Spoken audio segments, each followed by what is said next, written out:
Hello दोस्तों, मैं नील कुमार आपको आज होम लोन से जुड़ी कुछ ज़रूरी जानकारी देना चाहता हूं। इस जानकारी के अभाव में बहुत से पर्सन जो मेरे जानकार होते हैं उनको ये होम लोन आपका रिजेक्ट हो सकता है दोस्तों।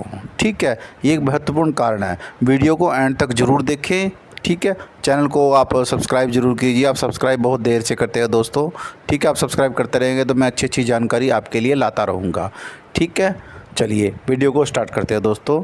तो हम बात कर रहे हैं होम लोन यानी मकान लोन, जिसको हम आम भाषा में कहते हैं दोस्तों। ठीक है, आप कोई भी मकान लोन लेने जा रहे हैं, ठीक है, किसी बैंक से लोन लेंगे, किसी प्राइवेट फर्म से लेंगे, सरकारी से लेंगे, प्राइवेट से लेंगे दोस्तों, जहाँ पे भी आपको ठीक लगता है आप लोन होम लोन अपने डॉक्यूमेंट दे के आप अप्लाई करवाते हो। ठीक है दोस्तों, ये तो रही बात कि आपने अप्लाई करवा दिया। अब बात आती है कि आपके होम लोन में दिक्कत क्या क्या आ सकती है। ठीक है, जब आपको दिक्कत का पता होगा दोस्तों, परेशानी का पता होगा, आप उसको पहले से हल कर सकते हो। ठीक है, ये महत्वपूर्ण बात आपको कोई नहीं बताएगा, सिर्फ ये मैं बता सकता हूँ, मेरा अपना एक्सपीरियंस है दोस्तों। ठीक है, मैंने इस लाइन में काम किया है तो मुझे पता है क्या क्या पेपर चाहिए होता है, क्या क्या नहीं चाहिए होता है। ठीक है, सबसे पहले दोस्तों, जो भी आप इनकम करते हो, खर्चे करते हो, यानी इनकम टैक्स रिटर्न आपके पास होनी बहुत ज़रूरी है 3 साल की। ठीक है दोस्तों, ये आपके पास होनी ही चाहिए अगर आपको मकान लोन अप्लाई करना है तो। ठीक है, इसके बाद अब बात करते हैं हम वो महत्वपूर्ण डॉक्यूमेंट जिसके बिना आपका होम लोन कहीं पे भी अटका सकता है और बैंक आपका लोन रिजेक्ट भी कर सकता है। ये डॉक्यूमेंट होता है आपका ज़मीन से जुड़ा। ठीक है दोस्तों, आपके पास जब भी आप डॉक्यूमेंट अप्लाई करेंगे, अपनी ज़मीन के पेपर भी देंगे, अपने डॉक्यूमेंट भी देंगे, तो बैंक उसको क्रॉस चेक करता है।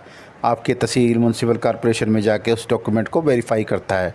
ठीक है, इसके अंदर आपके पास कम से कम ज़मीन का रिकॉर्ड 13 साल का होना बहुत ही ज़रूरी है। आपको ये पता होना चाहिए कि 13 साल के अंदर उस ज़मीन का मालिक कौन था, उसके बाद मालिक कौन बना और आप तक आते आते कितने मालिक उसके हो चुके हैं।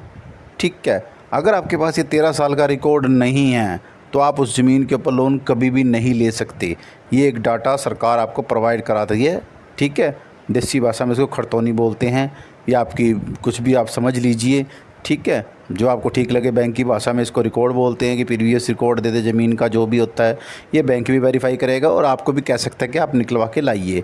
अगर आपके पास सिर्फ 2 या 5 साल का ही रिकॉर्ड है तो आपको बैंक लोन नहीं करेगा, बैंक आपका लोन सीधा सीधा रिजेक्ट कर देगा दोस्तों। मेरी बात को ध्यान से सुनना, ये आपके पास कम से कम 13 साल का रिकॉर्ड होना बहुत ही ज़रूरी है कि किसके नाम से थी, अब किसके नाम पे है, अब आपके नाम ट्रांसफ़र होगी आगे वो। ठीक है, कौन मालिक था पहले और कौन मालिक नहीं है। ठीक है, इस बात का आपको ख़ास ध्यान रखना है। जानकारी अच्छी लगी तो चैनल को लाइक कमेंट शेयर सब्सक्राइब कीजिएगा। ठीक है, ओके।